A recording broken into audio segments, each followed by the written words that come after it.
I'm going to introduce my friend Linda Woods to you tonight. This is the second of two programs that Linda agreed to do last year. So when Linda came last spring, she talked about growing up in Peshabi Town and her career as a U.S. veteran and going to college and coming and living in California for many years and coming full circle back to Peshabi Town. And she's active in her community and really wants to pass on traditions. And so she wanted to come, and she thought about talking about traditions herself, which she's going to do. And she asked her friend Tom Peters to come and present with her, because some of the male traditions are a little different. And we all need to know about all of them. They're valid and wonderful, and these are great people. So just parenthetically, those of you who have not seen Linda before, she is the woman that's in charge of the Eagle staff as a veteran. And so many times when she comes, including last spring, she brings this fabulous staff with pins and decorations from everywhere and the wonderful stuffed eagle head on top. So she's our warrior woman and our Eagle staff guardian. And its name is Mickey? Mickey C. Yeah, so I'm going to have Linda introduce her friend Tom Peters. Thank you both for coming.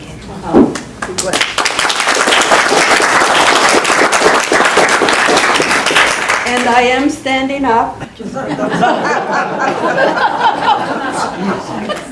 People always say, stand up. I'm standing up.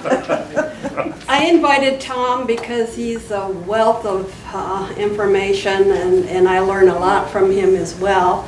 And so I invited him to come with us and spend some time with us too. He's been an engineer, I think, most of his life and stuff, but he's retired. And you know, when we retire, we end up with more kind of work. I don't know how that happened. That's true. That seems to happen. And I'll let him speak on whatever it is he's going to speak about, but this is Tom Peters, and he's a tribal member of the Grand Traverse Band as well, and I've known him for many, many years, and we have shared some time together at different places, different conferences and so forth, so I'm really honored that he came to share with us this evening. My topic this evening is this time of the year is very special to us as Native people, or the Grand Traverse Band, and all Odawa people here in Michigan along the western shoreline, and actually even the Ojibways and the Potawatomis can partake in this particular tradition as well. And so I'm wearing my remember. It means remembering our ancestors, and it means I'm remembering my passed away loved ones, and we're going to honor them by and I'll describe all of that to you. And so that's what I'm trying. Maybe sometimes it's good for me to remember my name too. So, anyway, so I'm going to talk a little bit about how we remember our ancestors, and the floral wreaths that I'm going to talk about, and Chibigishkak, which is it's like a spirit day, meaning spirit day that we're honoring our relatives, pretty much. And it's a spirit feast time for us. And I'll talk about that as well. So, with that, I will, oops, and I forgot my glasses, and somebody, so that's what we're talking about, Chibigishkak is, and I grew up in Peshabi Town, and preparing for fall festivities. There's my grandma, my mom, and my aunties. And they taught me a lot of things. I have a lot of beautiful, fond memories of growing up and remembering what we did this certain time of the year. And so they're all gone now. And all of my everyone, all my aunties, my uncles, they're all gone. So, and I am the oldest one in our family, the Miller family. And I don't know, I forget how many cousins I have. I have umpteen cousins. Grandma had like 8 children. So, you know, we're kind of spread out all over the place. But my grandma's name was Susan Miller.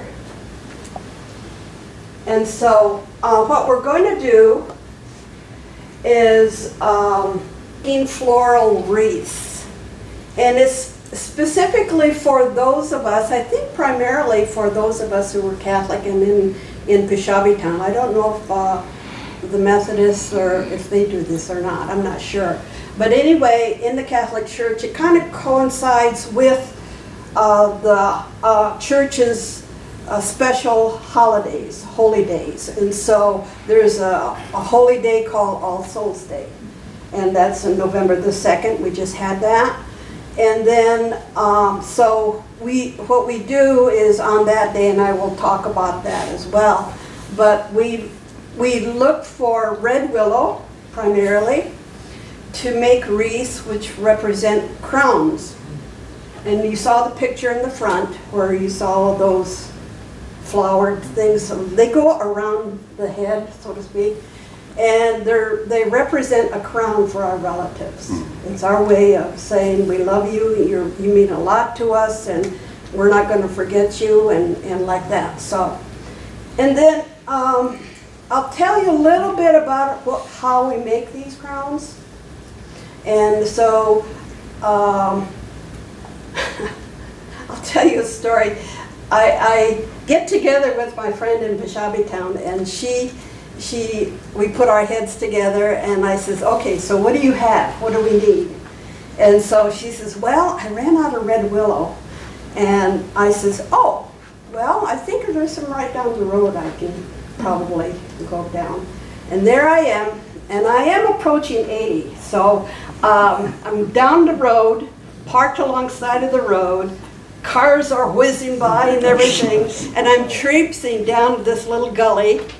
And there's tall grass down there, and I'm just finding my way to the red willow. And my eyes were focused on the red willow, and that's what I was there for. So, and I get there and I'm going, thrift store or yard sale or something like that. And I said, oh, okay. So it just so happened I was going up to Charlevoix, and another friend of mine called me, and I told her where I was going. She said, oh, there's this great thrift store right before you get into Charlevoix. And I'd never been there. And I said, oh, that'll be fun. So I went there, and I found 2 white sheets. Oh my goodness. And so I took it home, and I washed it, and I took off all of the seams and all that kind of stuff. And I started cutting it into strips and stuff. And what we do is we wrap the red willow with the white sheets. And then crepe paper of various colors, all the colors that you can think of for the flowers, and we need green wire for the stems of the flowers and to put onto the crowns. So, so this is our preparation part. Now this is, I went to get the red willow. And there's a bag over there, but sticking out with red willow. So I took a red willow and I made a circle out of it, used the strips from the, and I suppose you could use anything actually, but this is just what we did. And so you attach, I use duct tape. Duct tape is so good for a lot of things, you know, I just love that. So to hook it together, and then I started wrapping it like that. And I think last year we must have made about 30 or 40 of them, crowns. And here I am in my own home doing that's just one, and it took me about 15, 20 minutes just to do that one. So you can imagine that we spend a lot of time. But during that time, it's our time, like when you're quilting, right? You're visiting, you're laughing, you're telling stories, it's just good to have that connection with each other, and that's what we did. That's what we do. So that's what that is. Okay, now here is Father Andy, and we also make the flowers for the bigger wreath that goes into the cemetery. There's a big cross out there, and we put that big wreath on the cross. But he says whatever prayers he needs to say for All Souls Day. And so we have that. That was taken several years ago, actually, when we still had Father Andy. We no longer have him. And then that's a sacred fire.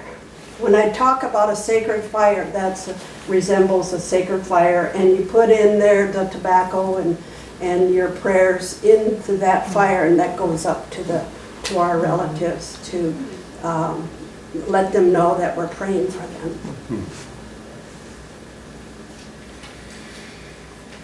Okay, now here, then we go out after they've been blessed, so to speak. Then we go out, we have an armful of, we split up the wreaths amongst each other, and we go out into the cemetery. This is in Pishabitan. And so we go to various crosses where our relatives are buried, and we put down a wreath for them. And they say, I've heard this said that you see the trailers underneath there. When you put the crown on, the trailers are coming out in the back there. They say when it rains, that shows that they're wearing their crowns. The main cemetery is filled, so to speak, and then we had to move over to the next area. And my parents are there, and my aunties and other relatives. Anyway.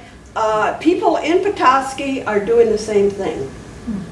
They started way before we did, and they've already, maybe the last part of September, they started making their wreaths and everything, and that's what actually reminded me. Oh my God, that's coming soon.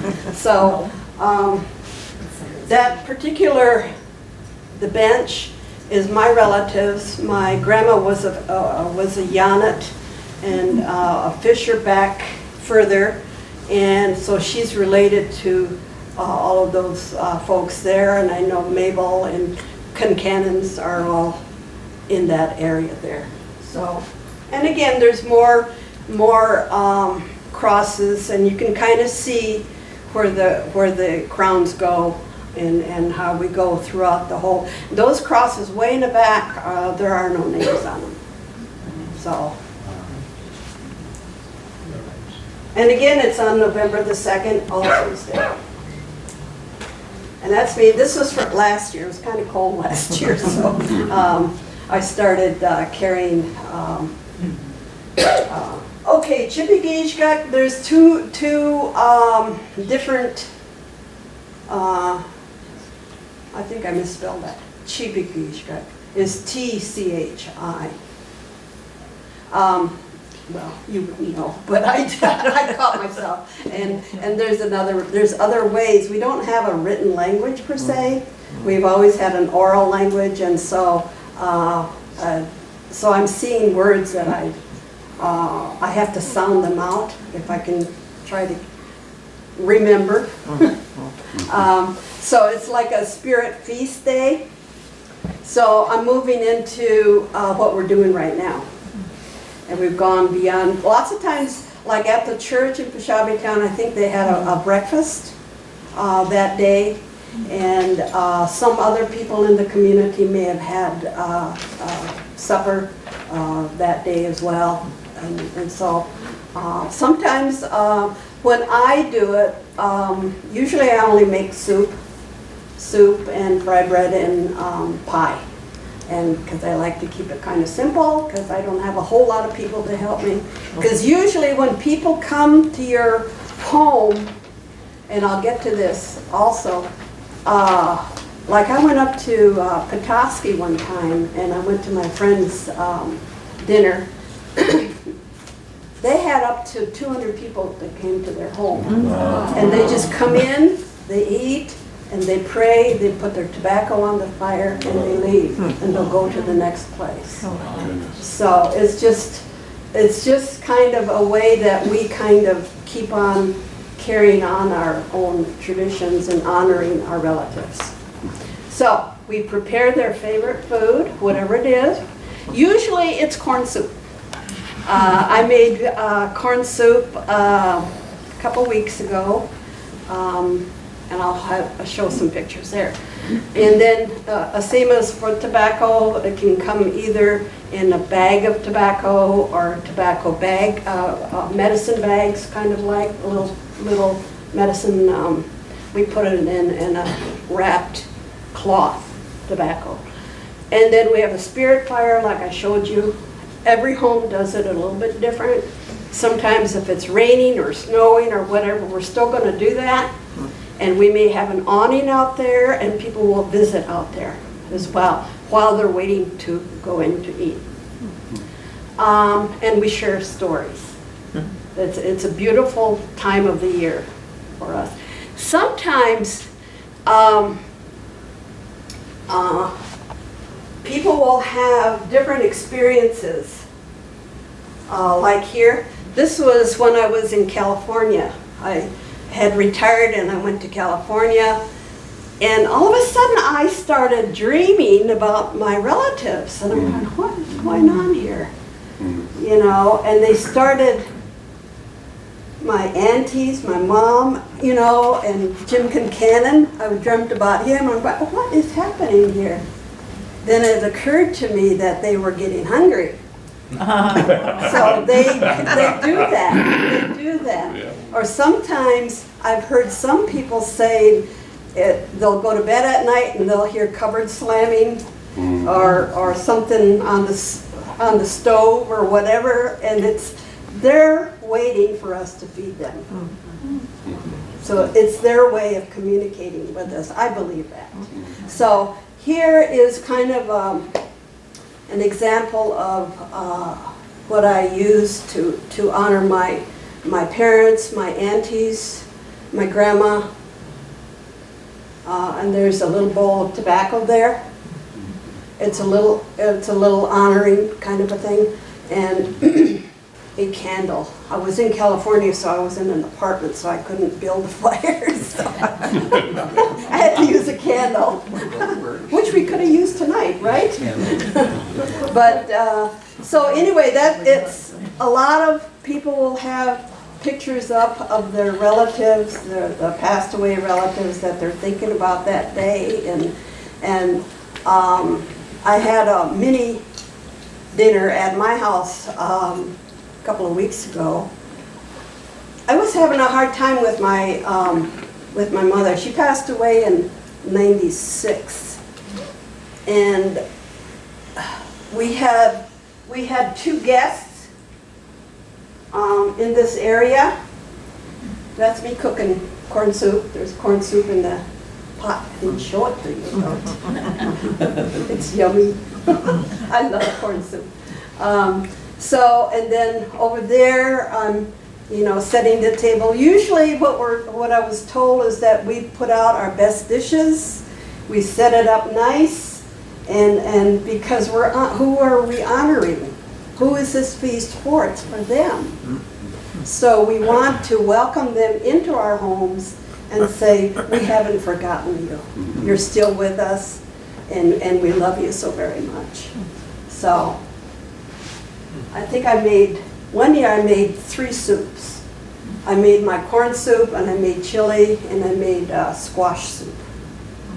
And that was because my friend is vegetarian, so I made it for her primarily, but it was pretty good. Okay, here's my guests, here's my table, and my guests are in the other room. And I had a few pictures over there, and these are my guests here that I had. That's Eva, Donna, and Judy. They all knew my mother, so I knew they could share stories with me about my mom, and we could have some laughs and remember when such and such, and oh yeah, I remember that, and we'd have a good laugh, and oh yeah, but she could be, you know. So Buddy would say, well, she had her ways though too. She got her point across. I went, yeah, I know. And then there's my friend Mary, and the other lady over there is Leanna. Mary and Leanna were my guests, and Mary came here from Minnesota, and she was here. And then Leanna, she brought her friend Leanna, who's here from Great Britain, from London. And she came here to interview people who were boarding school survivors. And so she was here about maybe 3 weeks, I think, something like that. And so I tried to help them as much as I could, but I wasn't with them the whole time. But so we had that, you know. And then again, there's Eva and Judy and myself. This is the husbands. They don't look like they're enjoying, but they enjoyed their food. You know, it's like. And behind the ladies there is I have a cabinet that's full of baskets that my mom and grandma made. Some of my baskets up there. I do a lot of different things. I get lots of different kinds of calls. Anyway, some of the work that I do is I help people create digital stories or digital movies. They're only about 3 to 5, 6, 7 minutes long. And they're personal stories of tribal people who, it could be any topic. And we were in, that was from Lakota Ray Reservation in Wisconsin. And there was a lady there, I never met her before. I didn't know who she was. She was one of our storytellers. And during the day after I introduced myself, and McGeezy was with me and everything, and told a story about McGeezy and how we go everywhere. We went to France for D-Day. I mean, we just do a lot of things. So anyway, she came up to me later on, and she gave me this beautiful wall hanging. She made that. She said she did not know who it was from or who it was for, but she made it. Because she was spirit-led, as we say. She was led by the Spirit to make that. And as you see, the eagle is flying all around the world. I've taken McGeezy to France, so we've been to France. I've gone to Australia, New Zealand, Guatemala, and this is before I had McGeezy, but I've been to different places like that. So that hanging represents our journey, my journey with McGeezy and how we travel throughout the world. And she gave that to me, and she had tears in her eyes. And she says, I heard your story, and she says, oh my God, she says, I can't believe this. She says, this is supposed to be for you and McGeezy. So she gave me that, so that hanging is in my dining area. I couldn't find a wall big enough to put it on, actually. It's quite big, actually. But yeah, thank you for asking. She was a basket maker, and she also made quill boxes. Those quill boxes are made from birch bark and porcupine quills that she's dyed in there's some sweetgrass edgings on it. And then she uses, for the baskets, she uses black ash, and it's cut in strips. And there's a long involved process. I don't do that because I don't go out into the woods to gather a black ash tree. I don't think I could know the difference between a black ash tree, actually. But and the handles on that is basswood on there, and I think I may have mentioned it before. I was helping my grandma one time when I was, I guess, 3 or so, and she told me that to help her, I could take this strip of basswood and go to her sewing machine, the sewing machine leg. Now they use a saucer with water in it to keep the quills moist so you can work with it and everything. Otherwise they'll crack. And so she would put the quills in her mouth, and I would watch her, and the quills would be going like this, back and forth, and I was just totally intrigued and thinking, wow, what if she swallows me? Yeah. You know, that's what I'm thinking, but I didn't dare ask, really, I mean, but she would do that, but I would just watch her do that, and they'd be moist enough, and she had a plan in her head. She had a picture of a bird or a flower or something in her head, and she would use what I call a magoose. It's like a awl, sort of, but it's handmade. And she would draw on the birch bark, and she would follow on there. That would be her pattern, and then she'd poke a hole in there and stick in the porcupine quill like that. And some of our people who make quill boxes, they do the whole top of the box with porcupine quills. It's amazing to me. Yes. Are they still sharp? Well, yeah. And they put them in her mouth? Yeah. She's amazing. Yeah. And this is my grandma. Oh, my. And she passed away. This is Susan Miller. She passed away in November the 2nd, which is a good day to leave us. And she made baskets. Made a lot of baskets. A lot of people have her baskets. One basket that she made came back to me in recent years. The lady had it in her home for, I don't know, a long time. And she picked it up at some yard sale or something, and it had Grandma's name on it. And so she asked me one time, she says, "Is that your grandmother?" And I said, "Yeah, that's my grandma." She said, "I have something for you." No. And I says, "What's that?" And she says, "I'll bring it." And so next time I saw her, she brought a basket. It's about this big, like that. And it's got the hardwood handles on it and stuff like that. And she says, "This is from your grandma to you." Oh, sweet. So, yeah. So anyway, those are just some of the stories that... These are the crowns that we make. We've made 30 or 40 of them last year. And like I said, they're very colorful, they're beautiful, but they're made with a lot of love. And so with that, Jimmy Gwetch, for your wonderful attention, and I will turn it over to my friend over here, Jimmy Gwetch.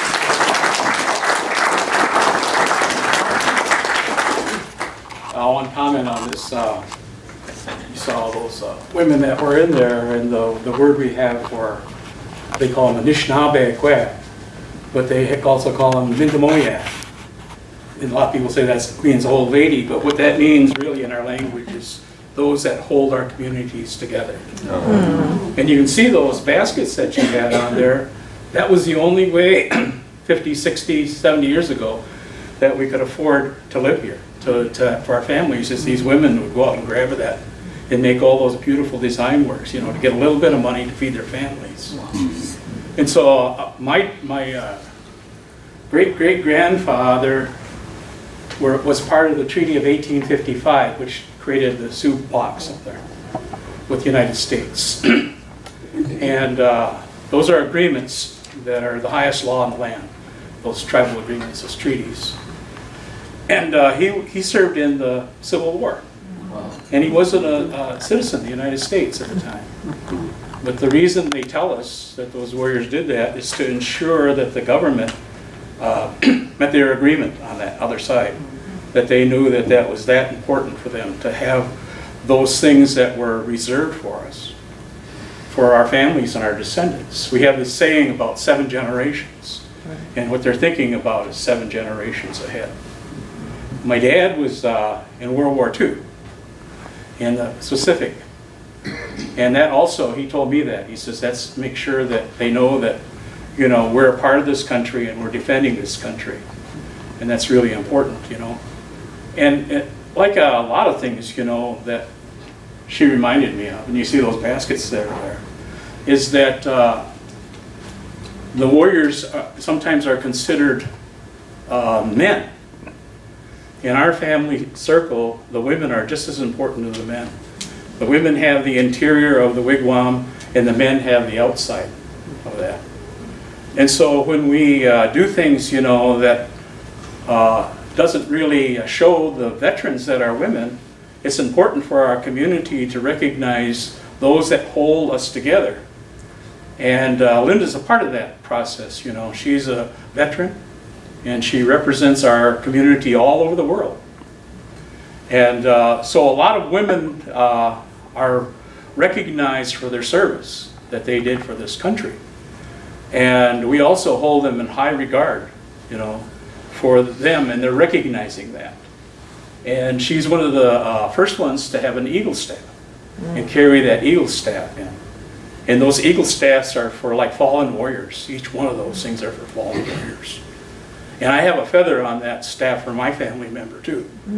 And that's really important to me, that, the sacred and the political and the religious and the spiritual things are all represented, and that she comes in and we have a grand entry in our powwow every year, and she leads that in, because of that. And so she's an honored Anishnabek in Bindamoya too. So I just wanted to touch base on that a little bit. Anyway, my name is Tom Peters. I'm a Grand Traverse Band member.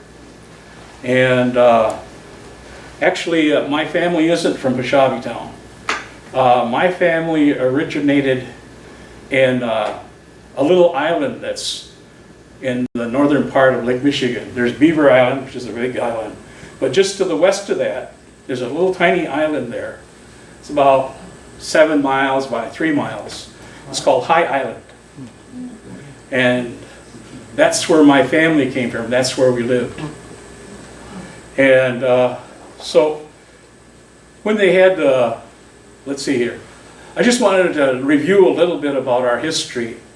And I've been thinking about that because I've been talking to a lot of people, And what they say, there's a lot of people bring a lot of imagination about what Indian people is, but infrequently do they really understand about Indian people.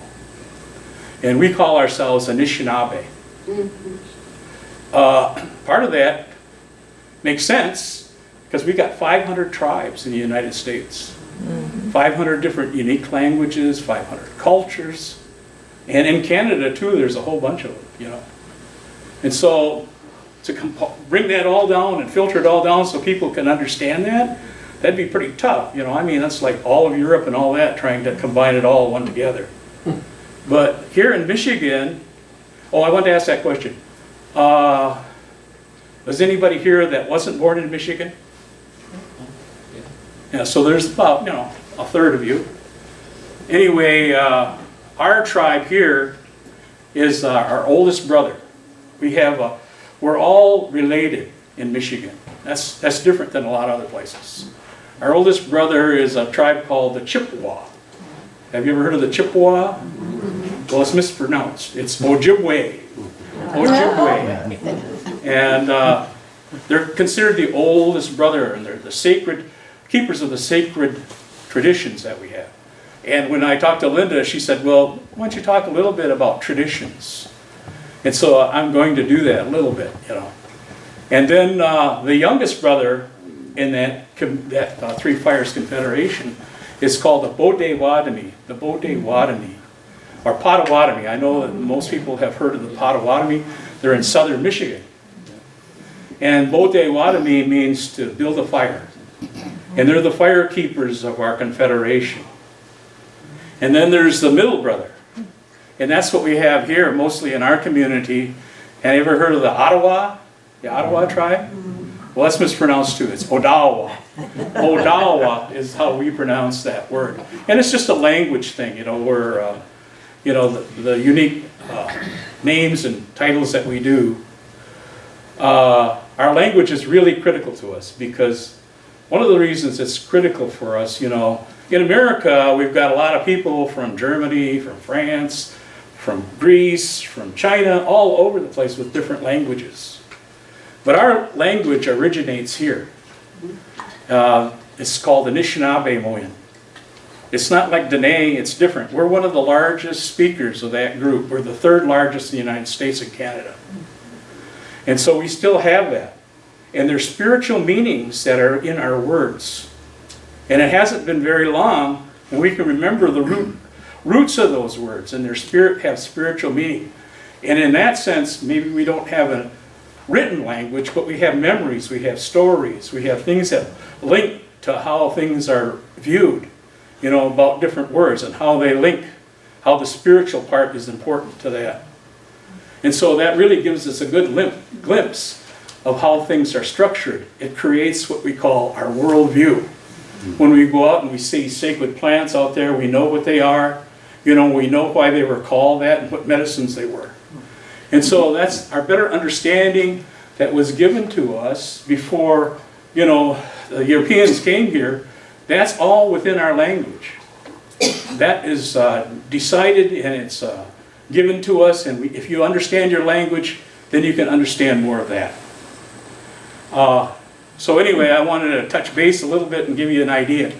When we first came with the United States, we signed a treaty here. And it was the Treaty of 1836. It was the Treaty of Washington. And the Treaty of Washington gave the United States government for reserved rights that we reserve for ourselves, not for cash necessarily, but for reserved rights for that. And that was for 14 million acres.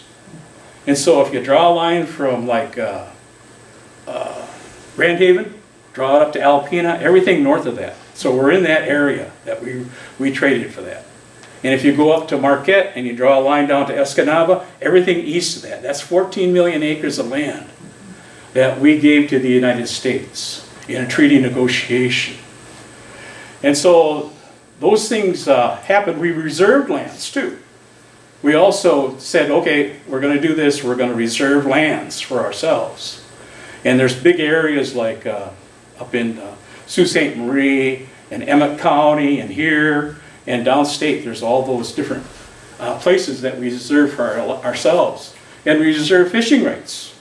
And we reserved wild rice harvesting rights. And there's certain things that these ancestors are saying, we want to make sure that 7 generations from now, that our descendants have things that they need for life too. So that's kind of an important thing. And then what do? We're here today. We also have that obligation, 7 generations from now, to find out what we're going to do and how we're going to do that. And the reason that I talk about that is talking about global warming and the things that are happening to the environment nowadays. There's some people that say when you reserve fishing rights or you reserve wild rice rights, you also reserve the purity of the world and the water systems so those things can grow. And if you don't do that and you have invasive species, then you defaulted on that agreement that we had. So those things are, I tried to get some whitefish the other day, and they're very rare to get. And so something's happened there that's causing us problems to our lakes and streams. So you can see that environment. Our culture is linked, and our language is linked to the environment. And what that says is that when the Creator created our people, these tribes, that was an important aspect of things that we were supposed to protect. Now, I said that we had the 3 fires. There's Ojibwe, Odawa, and Bodewademi. And we cover all of Michigan, all of Ontario, all of Wisconsin, all of Minnesota, all the way out to Montana. So that's a big footprint of people that speak the Anishnabek language. And so that's really important, that we have brothers and sisters. And when we were losing our language here because of boarding schools, people in Ontario were keeping it for us. And people in Minnesota were keeping our rituals, our coming of age rituals, our life affirming rituals. But the good thing about that is that we still have those things because they're watching out for us. They're taking care of us, and those ceremonies are important. And part of those ceremonies is what she's talking right here, before the church came in, the Catholic Church came in, these were spread out for quite a ways. But when the Catholic Church came in, then all of a sudden it was focused around November 1st, which is the All Saints' Day too. But they have an influence. They wanted to be able to relate to the native people, and so they combined things to make things a little bit more acceptable to the people that were there. And so we start off our year, and honor our ancestors and 7 generations back for those that thought about us. And those are important things. Now, when the Creator, and we use that word Gijemnado for the Creator, and what that word Gijemnado means is great mystery. And it's a little bit different, it's a little bit different than a religion. It's more like a way of life. And Gijemnado is that great mystery is because we don't have pictures that we can use, say, this is the Creator. And it's important to us, that Creator, and the direction that was given to us as Anishnabek people, and all the things that were provided for us on Mother Earth are critical. And it's our duty to take care of it. And so some of the things that we're dealing with is because of our numbers went down so much, it's difficult to be able to do that. A lot of people don't understand that when they first came here from Europe over to America, we had 100 million people in North America. Europe had 70 million people in Europe. I don't know if you knew that or not, but that's significant to me. And then there's this thing about Clovis man. They found this Clovis thing down in New Mexico someplace. And they said, well, this little arrowhead was about 12,000 years ago. And they must have come across the Bering Strait Bridge. Well, anthropology and scientists are saying today, no, that was more like 36,000 years ago that they came here. And they're actually saying now, it's 70,000 years that they found things in South America and the Americas. And so we're saying we're indigenous to this land. We truly are indigenous to this land. And so those are kind of some of the things I wanted to say a little bit tonight to try to share and maybe give you a little different perspective of our people. Okay, so when we started out, the Creator was making all of this. And if you were to close your eyes and you were to see a darkness in there, all of a sudden you'd hear this rattle. And then all of a sudden all the thoughts of the Creator go out and they touch the dark sky, and then all of a sudden these stars appeared. Each of the thoughts of the Creator were those stars. And now we're taking photographs of them with the web. Finding out that we aren't the only ones here. There's millions and millions of these galaxies all over the place. And so that was the start of life. And the Creator for our people and all people, someone told me the other day there's no such thing as race. And I think they're right. Certain people were in Africa and their skin had to turn dark. Certain people were in Europe, didn't get a lot of skin, their skin turned light. And so people around the world are basically all the same. We're all the same. And we call that all my relations. And actually the word in our language, Anishnaebek, is really what that means, is all people. Anishnabek refers to everybody. It refers to everybody in this room because you're all my relations. And that's what we try to provide that. We're all in this together. A long time ago, they say about 10,000 years, we were all tribal. We all had clans all over the world, And we followed the teachings at that time that they thought were appropriate. And so we are related. Then that 10,000 years is such a short time when you think of all the things that happened on Earth. And all of a sudden we're just growing like crazy and doing all kinds of stuff, And we have to be careful about what we do. You have to know the long-term effects of a lot of that stuff that goes on. But anyway, what they were told us is that the Creator breathed the breath of life into this being and then touched its head and synchronized its thoughts with that head. And then gave the heartbeat of the Creator and gave that human being that heartbeat. and then took a part of its spirit, a forever spirit, and gave it to that being. And so you have all those things. They say that we're a forever walking being. And in this life, we are primarily spiritual beings that are having a physical experience. And the other thing that's kind of important to talk about, if you see a circle of all of life that are around there, we're just one of the members in that circle. We're not the ones in the center of that circle. Life is for all. Creator put all that life on earth. And so we all got to have air to breathe. We all got to have water. We've all got to have a part to live and flourish in this world.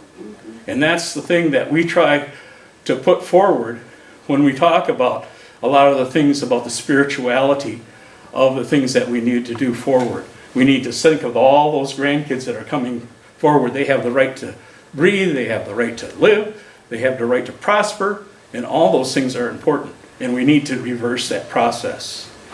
And so traditionally, what happens is this little spirit comes down and it's going to come into this physical world.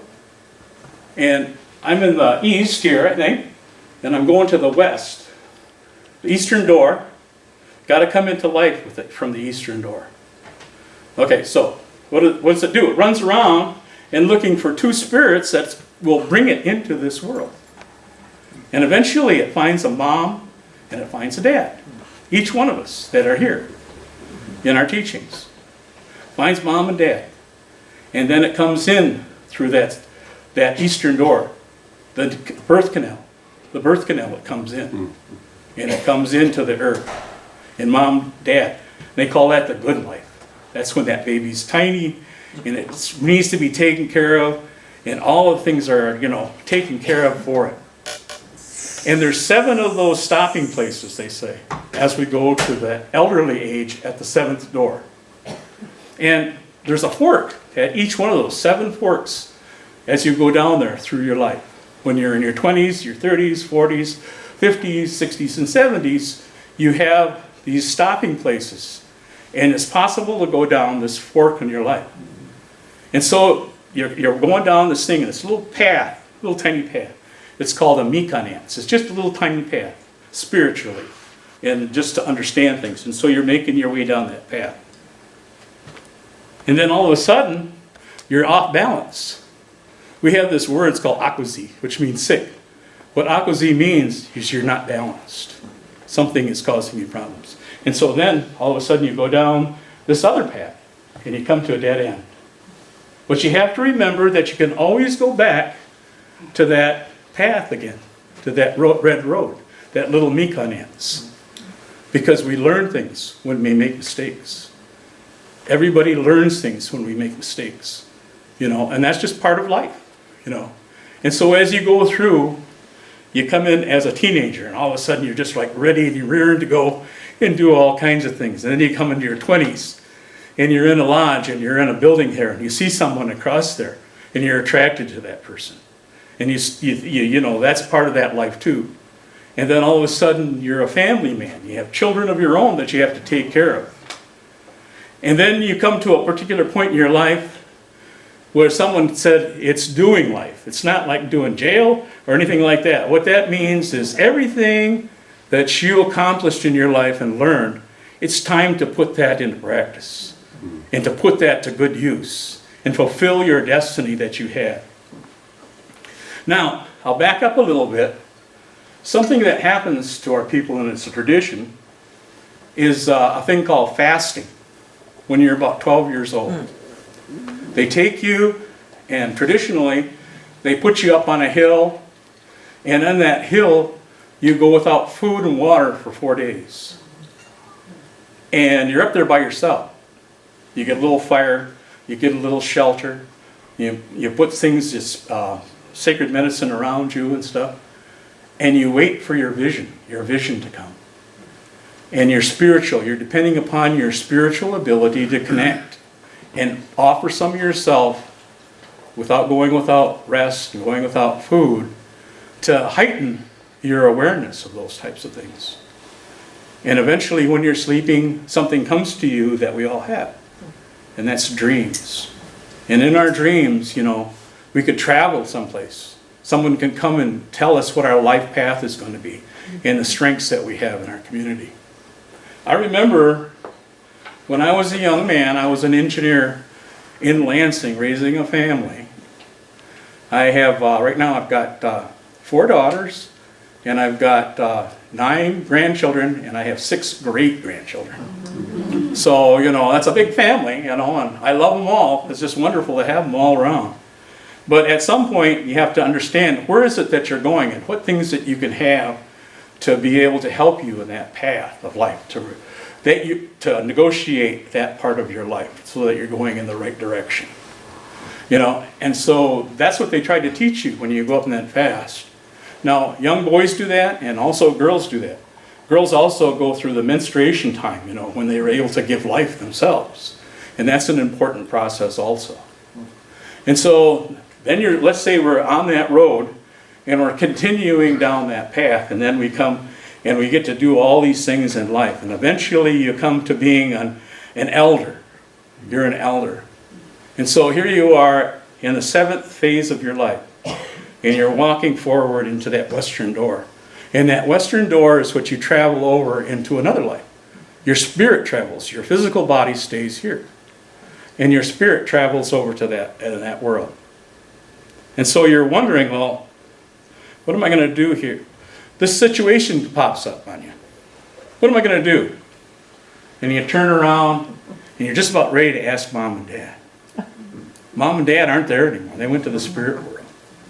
But they took that time to raise you so you had good common sense, and you had a good understanding of all the decisions that you were going to make in life. And so that whole process is talking about a spiritual being that's having a physical existence. We don't know what is beyond that door, that western door. We don't know that, you know. But we know that if we follow, you know, our traditions, and we follow what we understand about life, and we do the best that we can about it, the Creator didn't make life a test, I was told by a friend of mine. Didn't make life a test. He provided a good life here. And they say that when the Creator built the natural world, took the time to make it very carefully, and everything that human beings needed. All the medicines were there for you. They haven't invented any medicines that isn't in the natural world. All the medicines were here, and gave us that sunshine, and gave us that breeze, and nice summer days, in the cold and cool winters that we have up here. All those things were provided for us. A great big lake out there, you know. That's so beautiful to be able to live in this community up here. You know, and I enjoy being home. I was down in Lansing for a period of time, and they had one little lake there. Mud Lake is called Lake Lansing. No hills, nothing, you know. And then driving out here on Mission Peninsula, oh my God, that's so beautiful. Yeah. So wonderful, you know. And all those things are a part of who we are, you know. We're here together. We're all brothers and sisters and cousins and aunts and uncles and all that. You know, we're all related to each other. And we all want to do things that are good for our Creator, what the Creator expects of us. And to do those things in an important way. And so I think that that's kind of the thing that I just wanted to touch base with you tonight and share with you about some of the aspects of being an Anishnabek person, you know. And it's something that I think that's important. I try to teach my children about it. I'm also a teacher of historical trauma for our Native people because of all the different things that happened to them over a period of time, you know, and all the pain that they still suffer with. They say it's cyclical.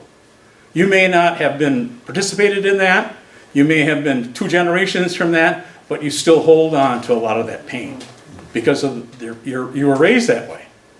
You know, if you're in a boarding school, how do you learn how to be a mother? How do you learn to be a father? And we have a lot of problems with that.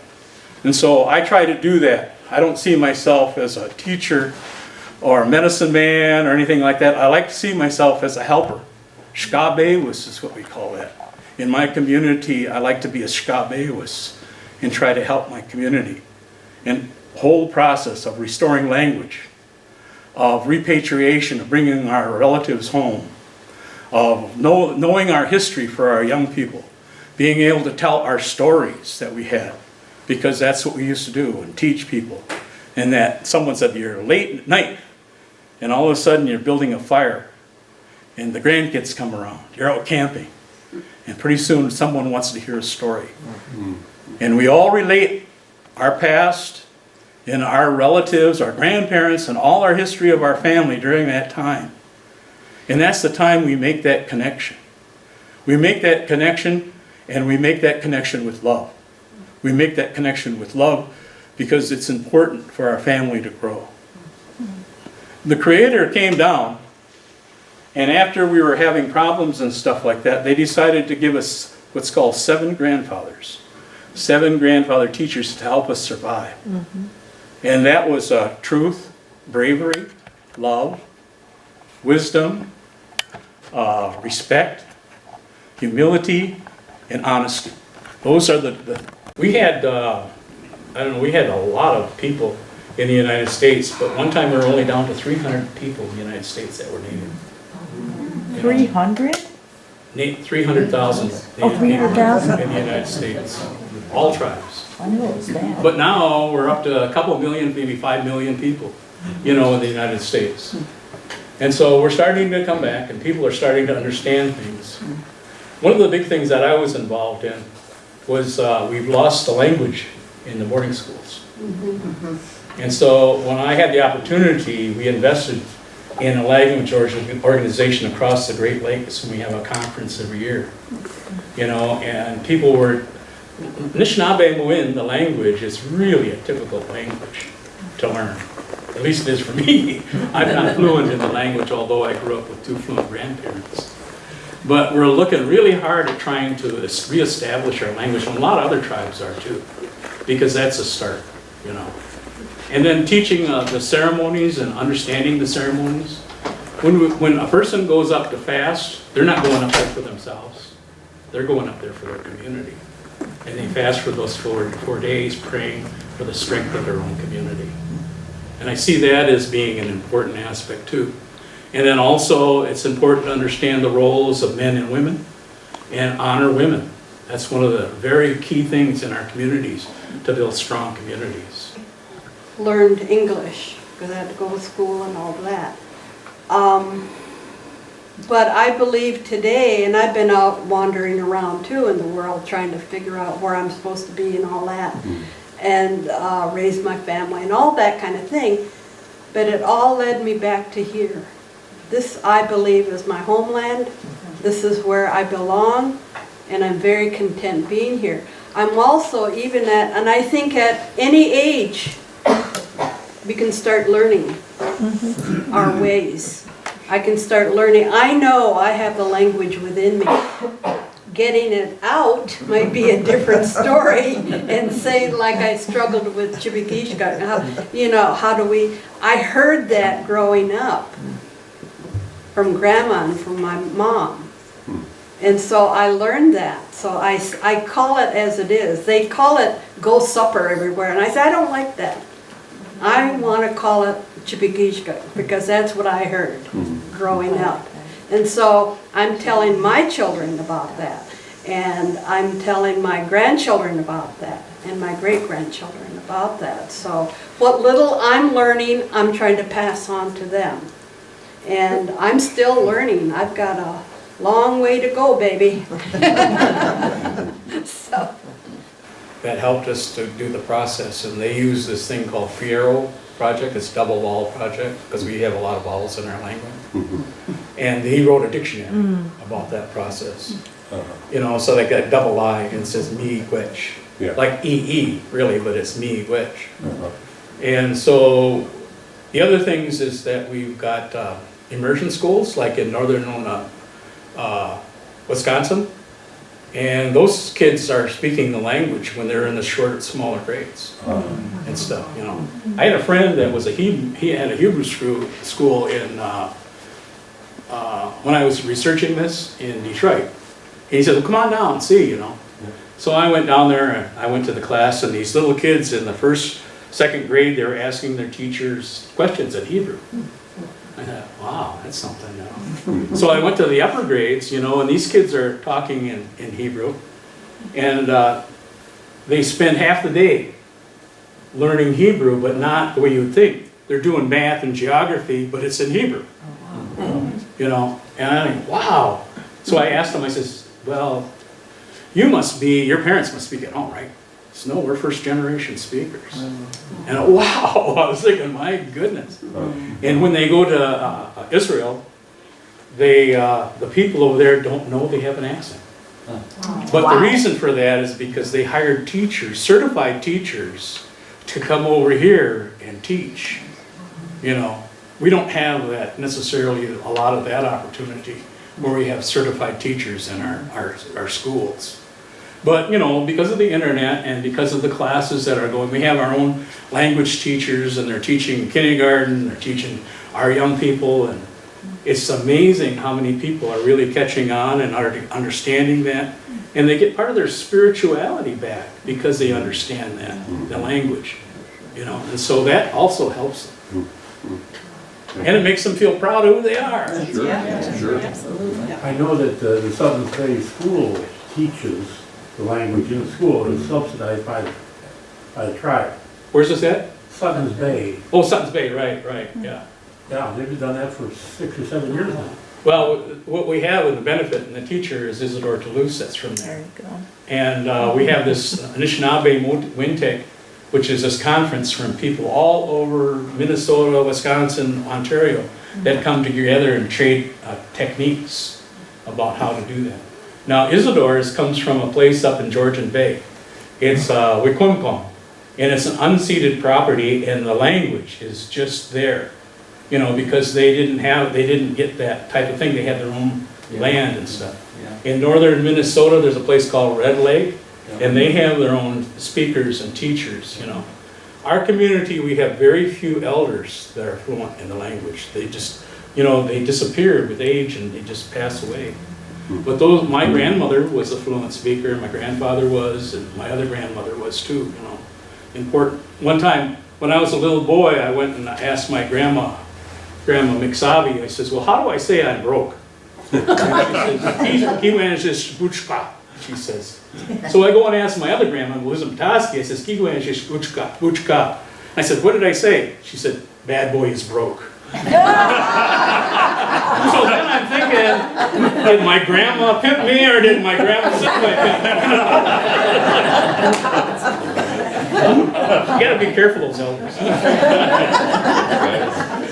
That's why they laugh so much. That ish in there, that ish was the thing.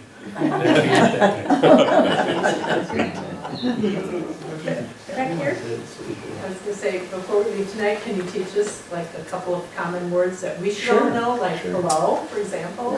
Yeah, like there it is. Ani. Ani. If you want to say hello to someone, say Ani. And think of your name, Ani. Another way of saying hello is bonjour, which sounds like it's French, but really it's Nana Bonjour, which was a trickster that we had in our legends. But Ani is pretty much recognized as being a hello. And then we don't say goodbye in our language. We say see you later. Ba ma pi. Ba ma pi minawakawabman. But a lot of people shorten up to say ba ma pi. Goodbye.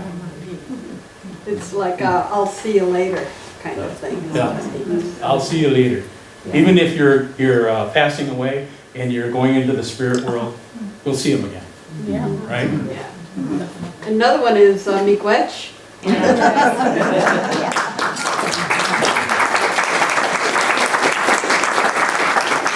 got a song I wanted to share with you guys. This has some language in it, and miigwech wendom. So it's saying thank you for this Bemadazimin. Bemadazimin means a good life. Mino Bemadazimin. So that the song goes, you know, thank you for this good way of life.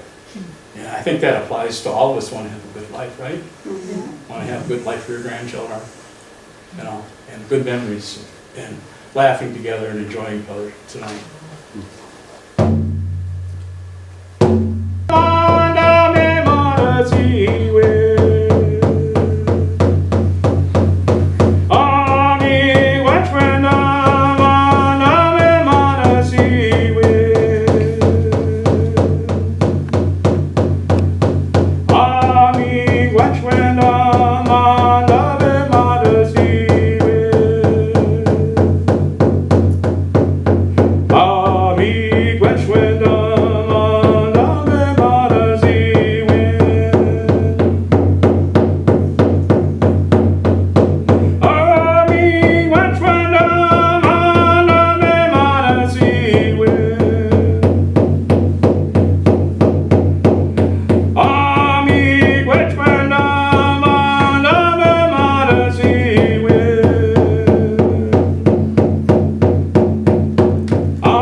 Oh, he witch. Well, and thank you all for coming. What's the significance of the tobacco and how did that get started? Oh, it's the, I think, I may have mentioned it in one of my previous presentation about the 4 sacred medicines that we do have, and Tom's a good one. One is tobacco, which is tobacco plant, and sweetgrass, cedar, and sage are 4 of our main sacred plants, although all plants are sacred for sure. But we use the tobacco to pray with. I've even heard that maybe the tobacco and the sage, I think, are male particularly, and then the sweetgrass and cedar, I think, were female medicine. I don't know. You know, I wasn't taught these kinds of things, so I'm just catching on to stuff, but I do know that if we pray with sema, with tobacco, it's amazing how our prayers are truly answered for if we pray for that from our heart, and we put it on the ground, offer it to Mother Earth. If we're taking something from Mother Earth, we offer that tobacco then. So we're saying, thank you, plant, for coming with me. I did that with the red willow when I went out. To pick that red willow, I asked for permission to please come and help me with this, because we're trying to recognize our relatives, you know, and so we just pray like that, and we use the tobacco to pray. And I may sprinkle it all around the red willow or whatever reason I'm doing it for. We have the Yes. tobacco, or we call it sema. We say that Sage. the sage can make those lines in your brain line up so they aren't all over the place, you know. The sweetgrass really smells. I was going to bring some sweetgrass Yeah, tonight. I almost did It's a too. beautiful smell, you know, and the cedar is important too for cleaning. But the sema that was given to us, you know, that's the first thing. When I was a young man, I was lost, and I thought I was going to die at 32 years old. And then I was waiting and wondering, you know, what's going to happen to me, you know. Well, I did die. That process is that I ended the career that I was doing at that time, and I started, someone said, take some tobacco and give it to an elder. And he told me who to go to. So I took that same And I gave that to him, and it changed my life when I was 32. And so that old life that I had, technical life and all that, I chose the spiritual life. And that just seems so different, you know, but I'm glad I did that. I was able to do that because he taught me. I've been really fortunate that I've got a lot of mentors, and I've had a lot of teachers that saw something in me and wanted to teach me those lessons that we have in our own culture and how beautiful they are. And I noticed that with that tobacco, I was in this one room and he'd be teaching me and I'd be up all night and he'd just keep on talking and I was so tired, you know. But what that gave me is I opened up the next door, and in the next door there was a bigger room with more teachings. And then I opened up the next door and there was a bigger room with more stuff, you know, and it isn't a simple culture. There's a lot to it, and it's a lot of spiritual teachings. There's a lot of relationships with the environment. There's a lot of relationships between people.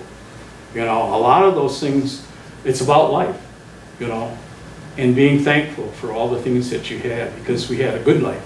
We have a good life, you know, and that's how we get those teachings. So if you ever want to know something, in our way, is you take a little bit of that tobacco and then you give it to an elder, you know, and say, you know, will you teach me about this? It's important. But you got to be careful, because some of those old traditional people, they say, you didn't grow that tobacco, you went and bought it at the store. So you got to be careful, you know, because a lot of us, we grow it ourselves. Sage is for the smudging, the smoke. Thank you. Yeah.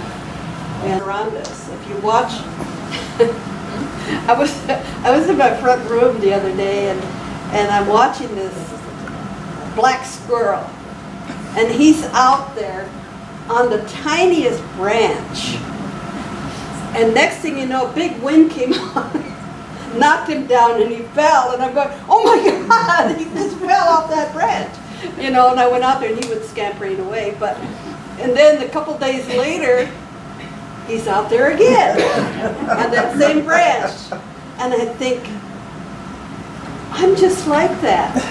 I don't learn my lesson right away. I have to go back again and again sometimes. So I learn from my critters around me. And I had baby robins, for example, too, and I watched them. One fell out. And I was so scared. Well, I know it was a squirrel that went over there and had it in his mouth. So I went over there and got it. All I could find was an umbrella to grab on my way out the door. And I'm running as fast as I can. Get away from that little robin, something like that. And he was on the ground. And I'm thinking, oh my gosh. You know, and so I gradually picked it up, and then I didn't quite know what to do with it. Now that I have it, what do I do?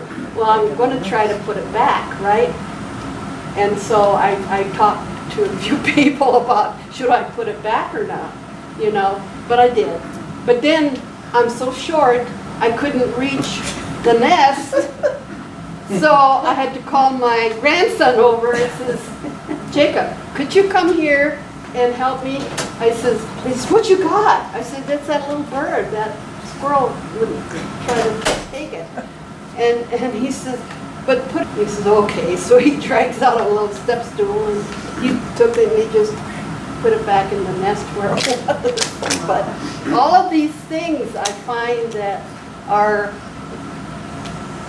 lessons that I need to learn, and that I'm appreciating how we're taken care of, who's taking care of us, because the mother robin went away to look for food and left the little guy inside. You know, there's one, and my grandson, he says, there's about 4 of them in there. I says, oh my gosh, it's a mighty big nest in there, you know. But anyway, so I'm learning from a lot of other things as well. So be aware of your surroundings wherever you are. A lot of people will just think that's nothing, but it is. We're connected to that. Those animals, the tree, the leaves that are falling right now, all of that. We're connected. Well, thank you. I think we might have to have Linda and Tom back for an encore.